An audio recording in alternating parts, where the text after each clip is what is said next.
Now, you've heard about these high rejection rates of ballots in Nevada that are causing quite a lot of concern. Apparently, it's the signatures don't match on thousands of votes that could be rejected, and it's a swing state, of course, a very important state, Nevada. What do you make of this, Doctor? I think the system in the United States is has a margin to correct the problems, and there are many observers in every step of the way in the voting process, and I'm sure that the principals in charge of the election will go to the source of the problem and make the appropriate contact to make sure that the election results when they are declared are accurate and reflective of the votes of the people of the state of Nevada. So, where are we in your assessment right now with the polls as we've seen them and the few results that we've seen so far? Where do you think things stand at this time of the evening?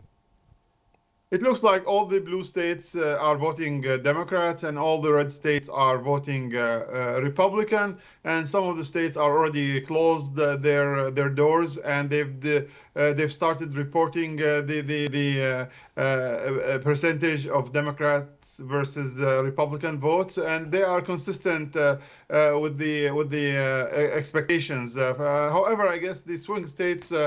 Are really the deciding factors, and those swing states, some of them will not be even declaring the results until maybe late tonight or even tomorrow. So there are some issues that need to be evaluated in those swing states, and those swing states will decide who will go to the White House in January. So it's really the swing state game, and we have seen that women are going to the polling places in large numbers, maybe in some places or most places above the numbers of men going to the polls, and those women are voting Democrats in large numbers too. So that gives the Democrats a hope of winning those swing states.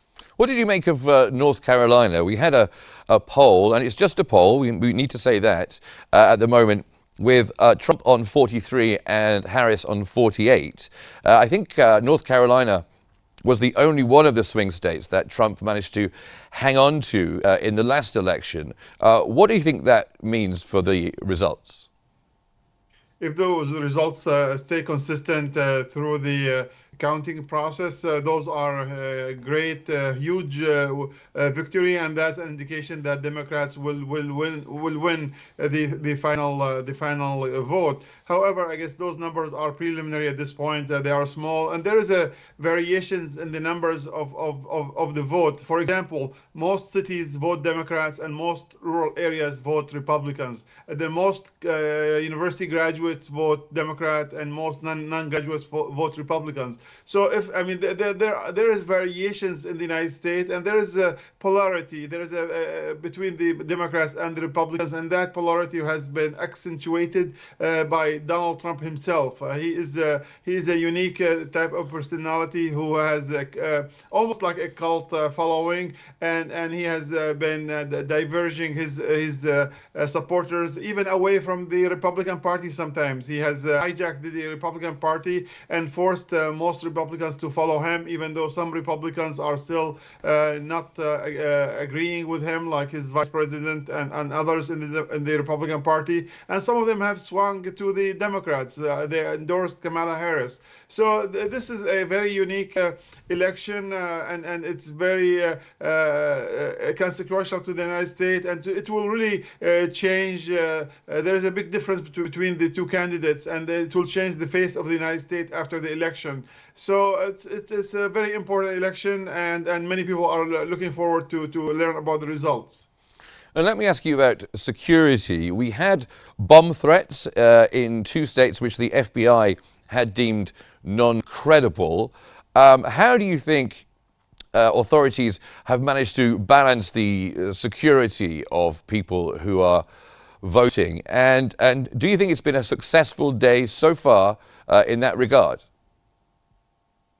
Yeah, I think it's a successful day. I know that the security forces in the United States, from the police to the National Guard, have been meeting for weeks and preparing for this day and for the aftermath of this day also. So the system, the security system in the United States is very advanced and very capable, and they have proven that they are capable and able to keep the peace and keep the voting without much incidents. I mean, this is a very charged environment, very emotional environment, and there are people who are not happy, and they might be showing that unhappiness with some acts here and there. But that does not change the results or the integrity of the voting booth or voting locations, and those votings will be clear and reflective of the American people. So it's very important that the institutions keep functioning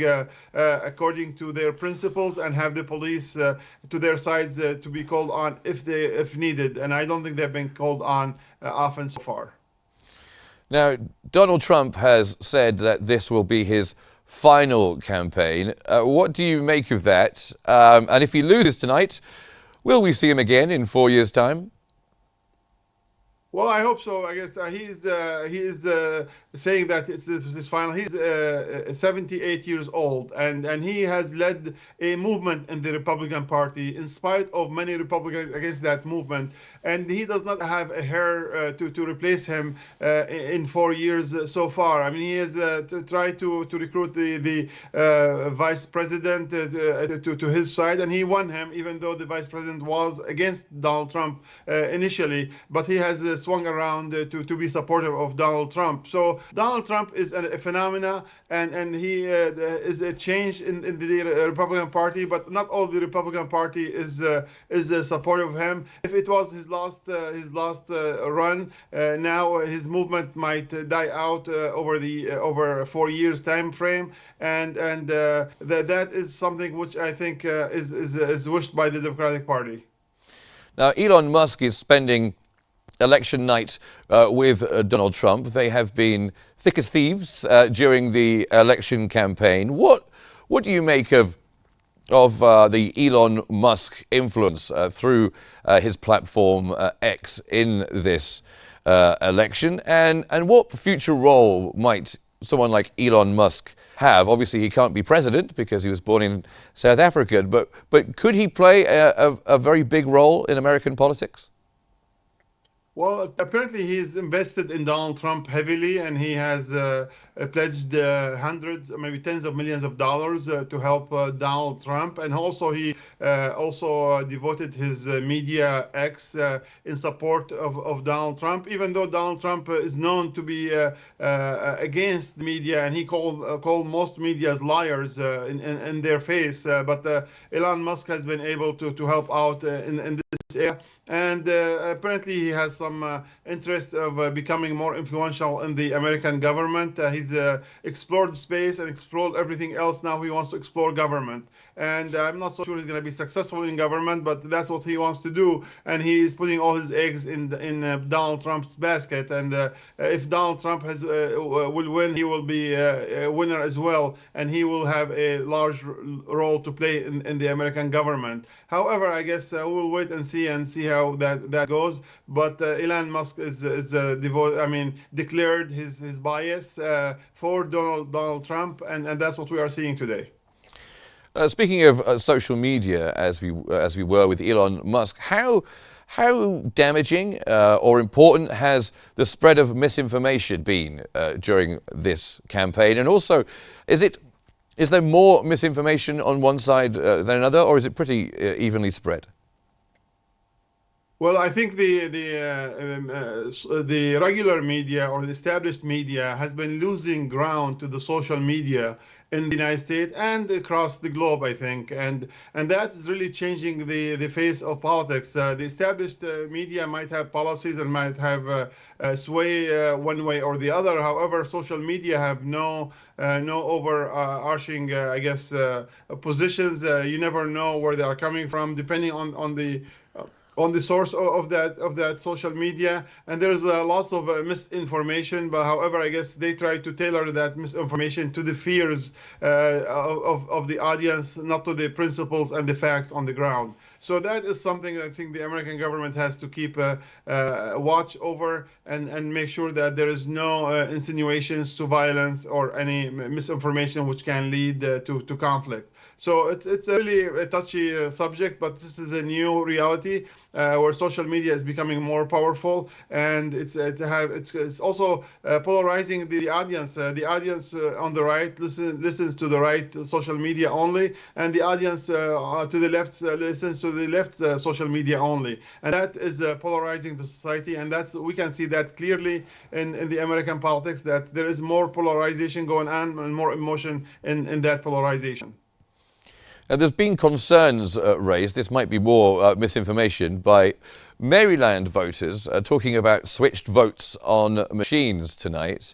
Officials have said that's not true, but what does that tell us about the vulnerabilities of the way that the US chooses its leaders?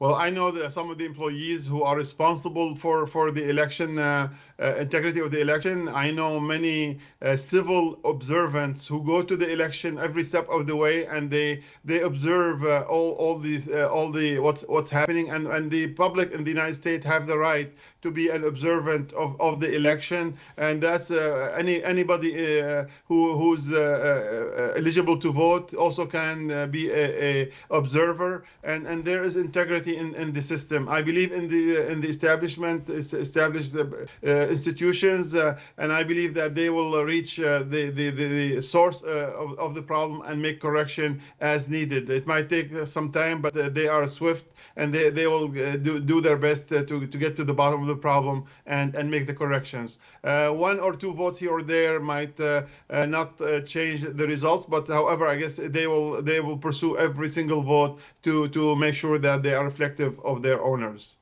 Well, thank you very much, Dr. Abu Issa, a political science professor. Thank you very much for joining us on the program tonight.